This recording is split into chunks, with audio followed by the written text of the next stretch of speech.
गोकुल गाउँमा एक दिन भगवान विष्णुको अवतार सानो नीलो छाला भएको बालक जन्मिए। उहाँ थिए श्रीकृष्ण। उहाँको आमाको नाम थियो यशोदा र बुवाको नाम नन्द। बालकृष्ण सानैदेखि निकै चञ्चल र माया लाग्दो थिए। उहाँले सधैँ गाईहरू चराउनुहुन्थ्यो, बाँसुरी बजाउनुहुन्थ्यो र साथीहरूसँग खेल्नुहुन्थ्यो। कहिलेकाहीँ उहाँले यशोदाको दुधको भाँडो पनि लुकाउनुहुन्थ्यो र मुखमा दुध लाग्दा पनि भन्नुहुन्थ्यो, आमाले झुटो आरोप लगाउनु भो। एक दिन गाउँमा एउटा ठुलो खतरा आयो। पुतना नाम गरेकी राक्षसीले नानीहरूलाई विष खुवाएर मार्ने कोसिस गरिन्।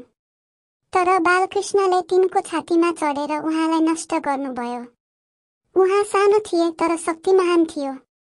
सबै गाउँलेहरू भन्न थाले, यो बालक सामान्य होइन, भगवानकै रूप हो। यस्तै अनेक लीला गर्दै बालकृष्णले सबैलाई हर्ष, प्रेम र भक्ति दिनुभयो।